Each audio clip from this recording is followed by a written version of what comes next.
Bismillahirrahmanirrahim. Assalamualaikum warahmatullahi wabarakatuh. Ya, bagaimana kabarnya anak-anak? Ibu harap kalian tetap sehat, kuat, dan semangat. Ya, kita masih membahas materi sistem pencernaan manusia, khususnya struktur dan fungsi sistem pencernaan makanan pada manusia.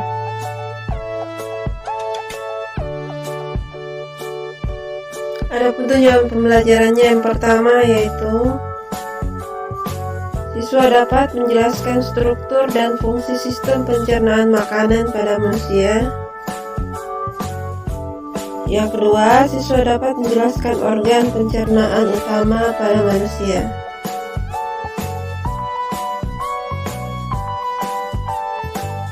Struktur dan fungsi sistem pencernaan makanan pada manusia. Jadi makanan diproses dalam tubuh melalui 4 tahap, yaitu memasukkan makanan dalam mulut disebut ingesti, kemudian pencernaan disebut digesti, kemudian penyerapan disebut absorpsi, dan pengeluaran disebut dengan defikasi.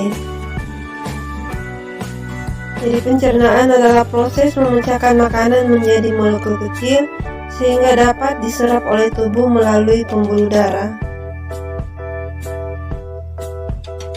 Pencernaan makanan ada 2, yaitu pencernaan mekanis dan kimiawi.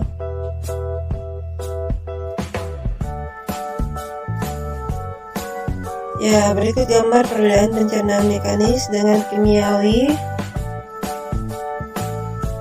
Pencernaan mekanis adalah pencernaan yang terjadi di dalam mulut, yaitu pada saat makanan dihancurkan oleh gigi. Seperti pada gambar roti ini, roti yang berukuran besar kemudian digigit, dicerna di mulut, berubah menjadi butiran kecil. Kemudian pencernaan kimiawi adalah pencernaan yang terjadi reaksi kimia untuk mengurai molekul besar menjadi molekul kecil dan dibantu oleh enzim pencernaan.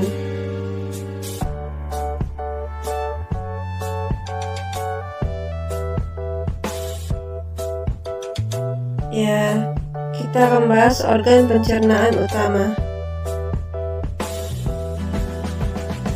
Seperti yang terlihat pada gambar, organ pencernaan utama terdiri atas mulut, kerongkongan, lambung, usus halus, usus besar, rektum, dan anus.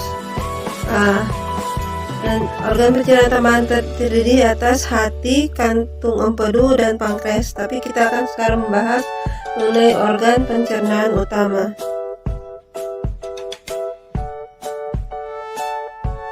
Organ pencernaan utama. Yang pertama itu mulut.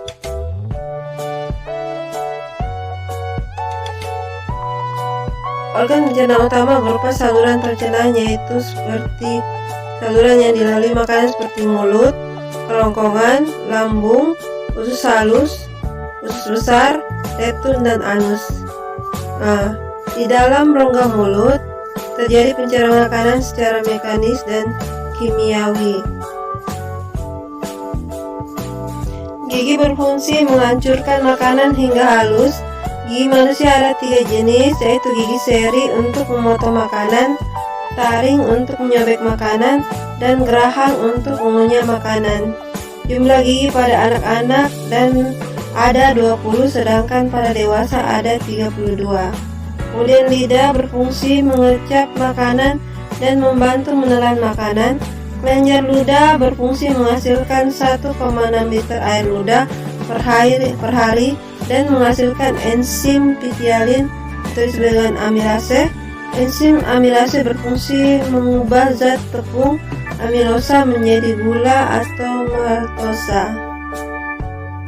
Ya, berikut gambar struktur rongga mulut manusia dewasa.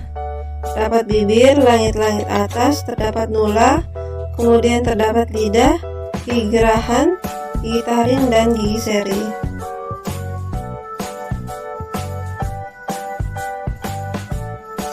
Sekarang kita akan membahas kerongkongan atau disebut dengan oesophagus.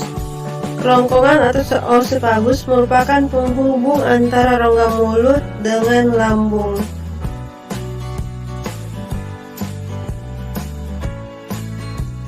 Pada kerongkongan terdapat faring atau tekak yang di pangkalnya terdapat katup pernapasan disebut dengan epiglotis.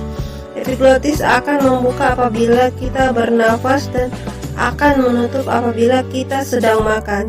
Hal ini agar makanan tidak masuk ke saluran pernapasan. Setelah melalui faring, makanan berupa bolus menuju ke oesophagus.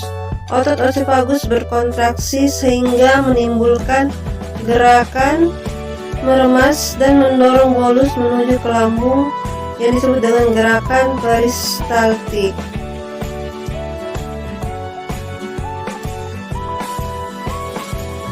Ya, sekarang kita memasuki organ lambung. Setelah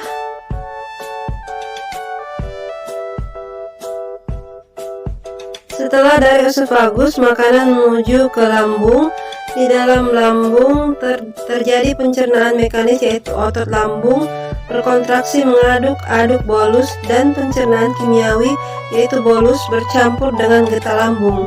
Getah lambung mengandung asam korda atau disebut dengan HCl, enzim pepsin, dan renin.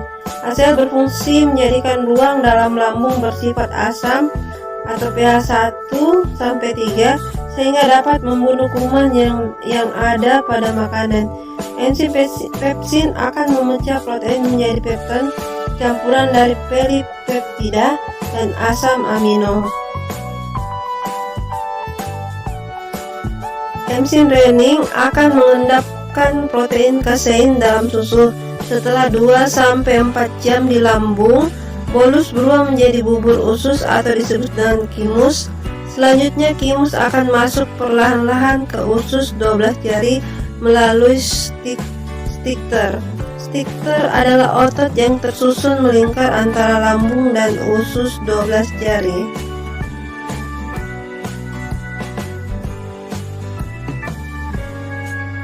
Ya, sekarang kita membahas usus halus.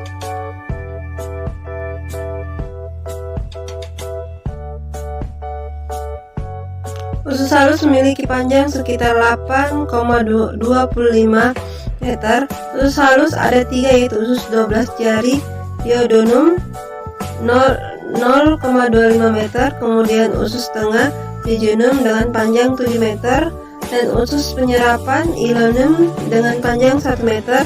Dalam usus halus terjadi pencernaan secara kimiawi. Dalam duodenum terdapat saluran yang terhubung dengan kantung empedu dan pankreas. Getah pankreas menghasilkan enzim amilase, lipase, dan tripsin.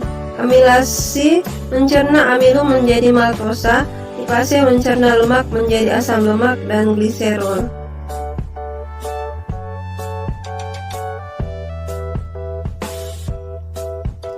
Tripsin mencerna protein menjadi polipeptida. Getah empedu yang dihasilkan hati akan memulsikan lemak, yaitu lemak dapat larut dalam air. Ya, kalian bisa perhatikan gambar struktur bagian dalam usus halus. Usus halus memiliki lipatan-lipatan yang berfungsi memperluas bidang penyerapan. Semakin luas permukaan dalam usus halus, semakin banyak pula villi di dalam sehingga proses penyerapan pun semakin efektif. Jadi pada gambar terdapat lapisan otot polos, lipatan villi, dinding usus, vena membawa darah ke pembuluh hati, kemudian terdapat kapil darah, pembuluh getah bening, villi atau junjut usus, kemudian mikrofili, terdapat sel epitel di ususnya pada usus.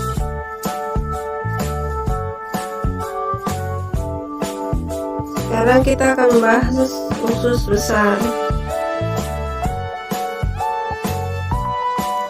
Usus besar atau kolon memiliki panjang kurang lebih 1 meter, terdiri atas kolon ascendens naik, kolon transversum mendatar, kolon descendens menurun, dan berakhir pada anus.